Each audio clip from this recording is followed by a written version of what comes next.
Halo, Assalamualaikum. Kali ini kita bertemu lagi di Belajar Bersama Si Fajar Goro. Di Si Fajar Goro, yang kita tahu di sini ada fasilitas namanya bank soal. Apa guna bank soal ini? Jadi, sama seperti bank soal di Si Fajar Goro gunanya untuk menampung soal-soal yang telah kita buat agar suatu saat kita bisa menggunakan lagi. Seperti misalnya ini. Saya di sini sudah mencoba membuat ini. Kebetulan saya membuat soal pilihan ganda karena untuk penilaian di fasilitas kuis kita biasanya menggunakan soal-soal dalam bentuk pilihan ganda. Ini sudah saya impor lewat notepad. Jadi tidak satu-satu seperti ketika kita menggunakan fasilitas kuis di Si Fajar Goro yang harus mengisi satu-satu. Jadi ini saya mengimpornya dari fasilitas notepad. Nanti akan saya coba di video berikutnya. Sebelum kita mengimpor soal, yang harus kita lakukan seperti di sini, di bank soal, ada kategori impor dan ekspor. Sebelum kita mengisi soal-soal, kita harus mengisi kategori dulu. Kenapa harus kategori dulu? Karena jika nanti kita sudah mengimpor soal, kita akan memilih kategori seperti ini. Ini yang sudah saya buat. Jadi di sini ada kategori seperti waktu kita membuat topik. Ini saya buat bab 1 tentang gerak benda dan makhluk hidup. Tentunya kategori ini nanti akan saya isikan dengan soal-soal tentang bab ini. Kenapa dibuat seperti ini? Agar kita mudah jika kita akan melakukan penilaian harian, PTS, atau mungkin PAT. Kenapa? Karena kita akan mengambil materi dari tiap bab, jumlah soalnya kita distribusikan, jumlahnya berapa bisa memilihnya dari sini. Jadi mempermudah kita selanjutnya untuk memilih soal di bank soal. Ini saya buat bab 1, bab 2, bab 3, dan seterusnya. Kalau ingin membuat seperti ini, jadi di bab 3 masih ada subnya lagi, nanti bisa juga seperti ini. Jadi misalnya di bab 3 babnya tentang struktur dan fungsi tumbuhan. Di sini nanti Bapak Ibu akan membuat soal di sub A, struktur dan fungsi akar. Nanti soalnya dimasukkan kategori sini. Lalu di sini ada lagi tentang struktur dan fungsi akar. Dan mungkin berikutnya struktur dan fungsi daun dan seterusnya. Dimasukkan lebih detail lagi kategorinya. Tapi kalau menurut saya cukup kategori per bab saja. Jadi ini yang harus kita buat sebelum kita mengimpor atau memasukkan soal-soal di bank soal yang ada di Si Fajar Goro. Kita menentukan kategori soal apa saja yang akan kita masukkan. Ini saya sudah membuat 3 bab, jadi bab 1, bab 2, bab 3. Bagaimana untuk menambahkan bab berikutnya? Ini saya ulangi dari depan. Ya, jadi seperti ini tampilan kelas awal saya. Ini tidak perlu masuk ke topik-topik, jadi kita cukup ke menu administrasi. Di sini ada bank soal. Kita klik di bank soal, di sini ada 3.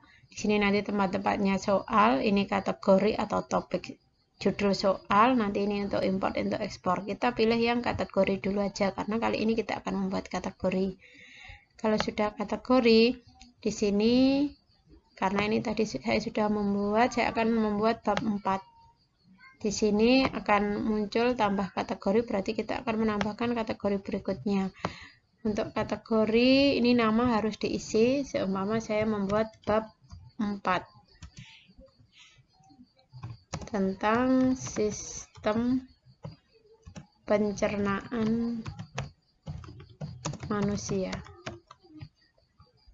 Ya, jadi saya akan membuat kategori untuk soal-soal nanti bab 4 manusia. Jadi seperti ini untuk informasi kategori, bisa diisi bisa tidak. Ini untuk mengeluarkan menu yang lebih banyak tinggal diklik. Jadi seumpama di matematika atau yang lain memerlukan rumus bisa diklik ini. Kalau tidak jadi bisa diklik lagi. Untuk nomor ID ini tidak perlu diisi, nggak apa-apa.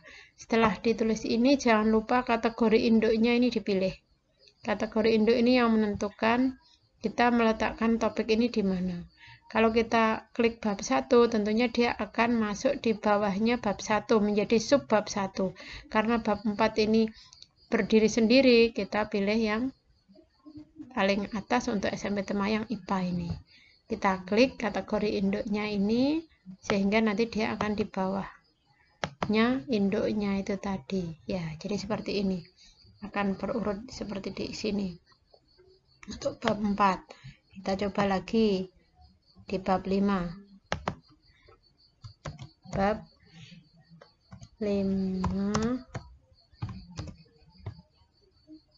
zat aditif dan zat adiktif.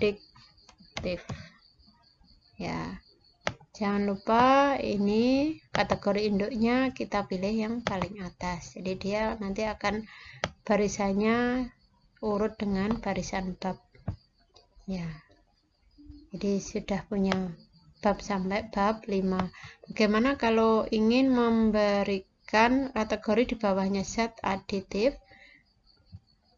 Seumpama Bapak Ibu ingin subbabnya diberikan kategori lagi untuk menampung soal. Seumpama subbabnya zat adiktif, saya punya A zat aditif. Jadi nanti ngumpulnya untuk zat aditif saja. Ini jangan lupa kategori induknya jangan milih yang atas, tapi milihnya yang zat adiktif. Jadi ini nanti subnya akan di bawahnya zat aditif.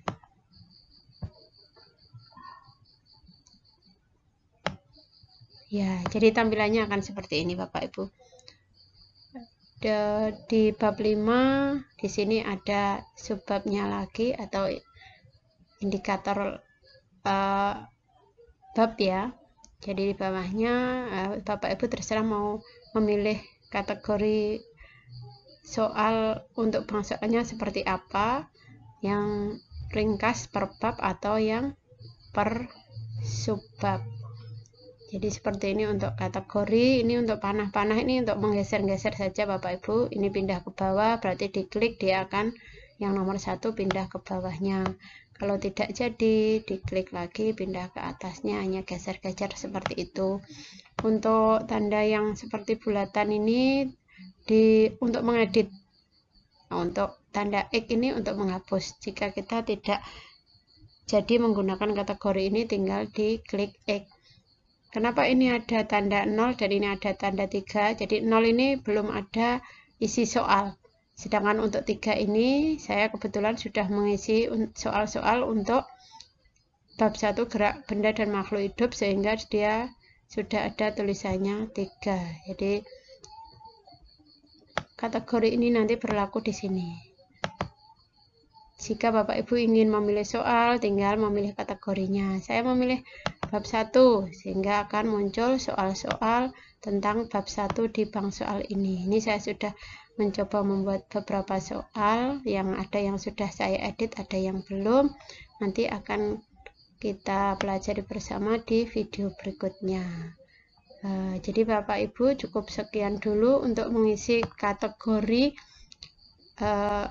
judul soal untuk pengisian bank soal di Sifajar Goro sebelum kita mengimport soal. Semoga bermanfaat. Saya akhiri. Wassalamualaikum warahmatullahi wabarakatuh.